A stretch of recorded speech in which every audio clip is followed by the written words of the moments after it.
Dynamic ক্লাবের কিচেনে সবাইকে স্বাগত। আজকে আমি আপনাদের দেখাবো পটলের কোরমা। পটলের কোরমা করতে এখানে আমি 6 পিস পটল, 8 পিস নিয়েছি পটল, আর একটা বড় এরকম পেঁয়াজ বাটা নিয়েছি, 1 চামচ মতো নিয়েছি আদা রসুন বাটা, আর 100 গ্রামের মতো টক দই নিয়েছি, আর এখানে নিয়েছি পেস্ট করে নিয়েছি আমি কাজু, কিশমিশ আর পোস্ত। তো চলুন বন্ধুরা, দেখা যাক পটলের কোরমা। এখন তো পটল খেতে ভালো লাগে না, এরকম একটু প্রিপারেশন নিয়ে না বানালে কেউ এখন পটল বাড়িতে খেতে চায় না। তো দেখা যাক কেমন হয়। আমি এখানে 2 চামচ মতো তেল দিয়ে দিলাম, গরম হয়ে গেছে। এখানে হলুদগুলো আমি একটু নুন হলুদ মাখিয়ে নিচ্ছি পটলগুলোতে, তারপরে একটু হালকাভাবে ভেজে নেব।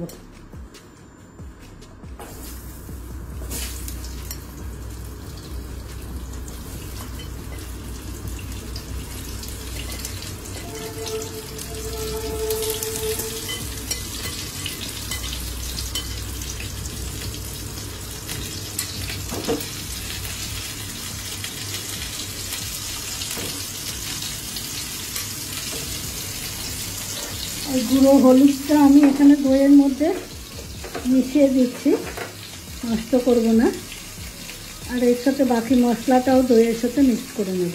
পটলের সাথে আমি এই দইয়ের মধ্যে আমি হলুদটা তো দিয়ে দিয়েছিলাম, আর একটু দেবো, আর দিয়ে দিচ্ছি একটু কাশ্মীরি লাল লঙ্কা, দিয়ে দিচ্ছি ধনে গুঁড়ো,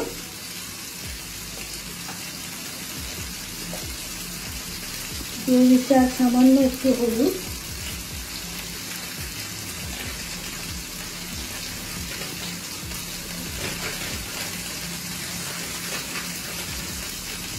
দিয়ে দিচ্ছি 1/2 চামচ জিরা গুঁড়ো। এখন ভালো করে মিশিয়ে নেব।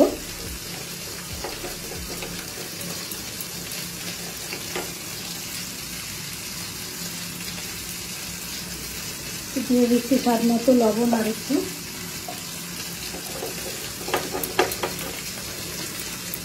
এবার ভালো করে মিশিয়ে নিচ্ছি।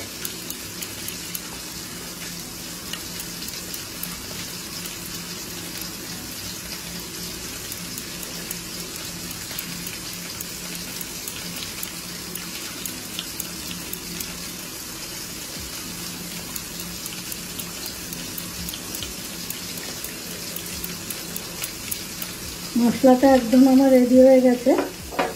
এবার একটু আস্তে আস্তে উল্টে দেওয়ার চেষ্টা করি পটলগুলোকে।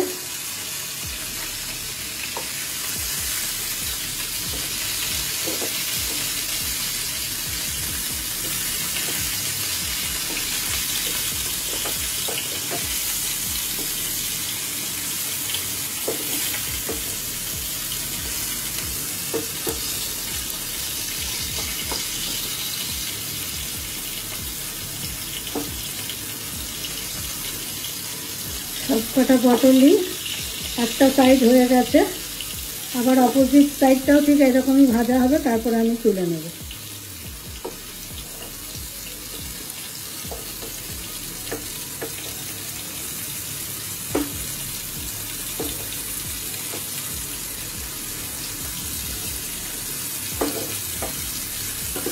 দু 3 মিনিট আর সময় লাগবে। পটলগুলো কিন্তু আমার এখন ভাজা হয়ে গেছে। আমি এখন একটা একটা করে তুলে নিচ্ছি প্লেটের মধ্যে। তুলে নিয়ে আমি সাইডে রাখছি।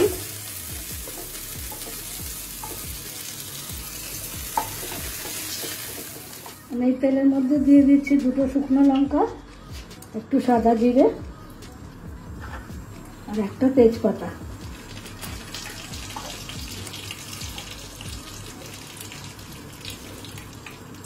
আমি এই মশলার মধ্যে একটুখানি চিনি মিশিয়ে দিচ্ছি, কারণ নাহলে স্বাদটা ব্যালেন্স হবে না। সবাই জানেন মিষ্টি একটু দিতেই হয়, মশলার স্বাদটাকে ব্যালেন্স করে।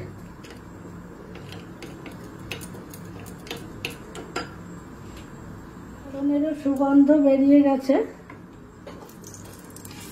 একটু লঙ্কাটাকে এপিট ওপিট করে দিচ্ছি।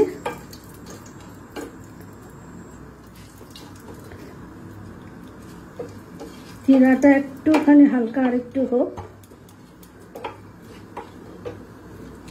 আঁচটা কিন্তু একদম সিমে রেখেছি। এখন আমি দিয়ে দিচ্ছি পেঁয়াজ বাটা।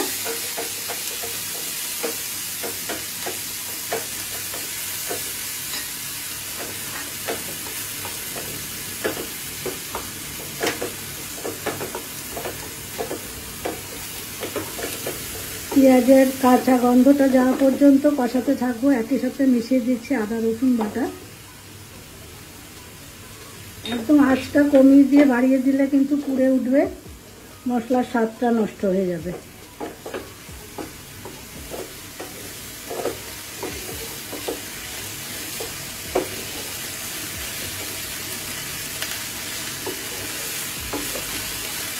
পেঁয়াজ আদা রসুনটা দেখুন ভাজা ভাজা হয়ে গেছে, তেল ছাড়তে শুরু করেছে, এর কাঁচা গন্ধটাও চলে গেছে। এখন আমি দিয়ে দিচ্ছি এই মিশিয়ে রাখা সমস্ত মশলাগুলো।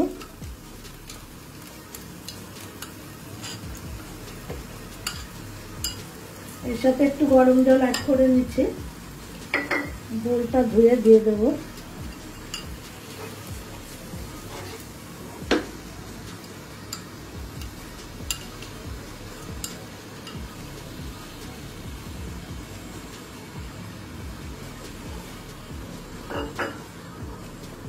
একটু মশলাটা কষিয়ে নিই, তারপরে দিয়ে দিচ্ছি।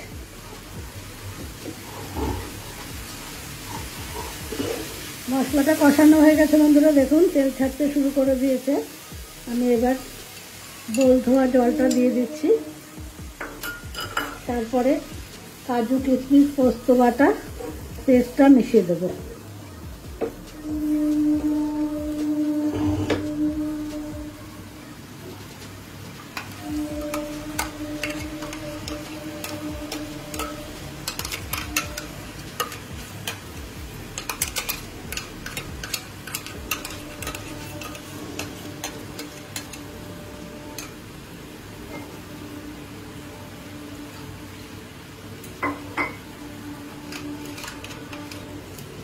এটা কিন্তু কাঁচা জল কিন্তু আমি ব্যবহার করছি না, ফুটানো জল। আমি জলটাকে আগে ফুটিয়ে রেখে দিয়েছিলাম, সেখান থেকে খানিকটা নিয়ে এর সঙ্গে অ্যাড করছি।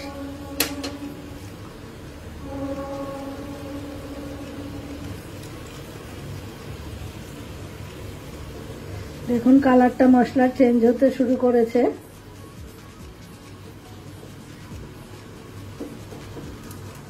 এখন আমি পটলগুলোকে দিয়ে দেবো। এবার আমি পটলগুলো দিয়ে দিচ্ছি, দিয়ে আমি 2-3 মিনিট ঢাকা দিয়ে রেখে দেবো।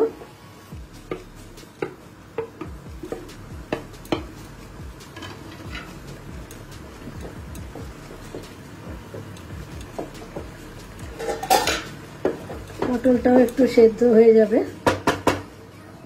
3 মিনিট বাদে দেখাচ্ছি, 5 মিনিট বাদে দেখাচ্ছি।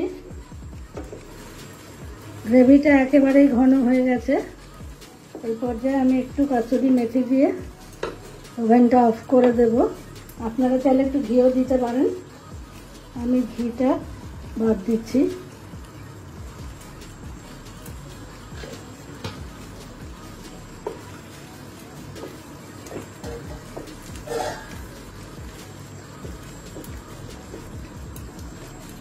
তেল কিন্তু আমি খুব হালকাভাবেই করেছি।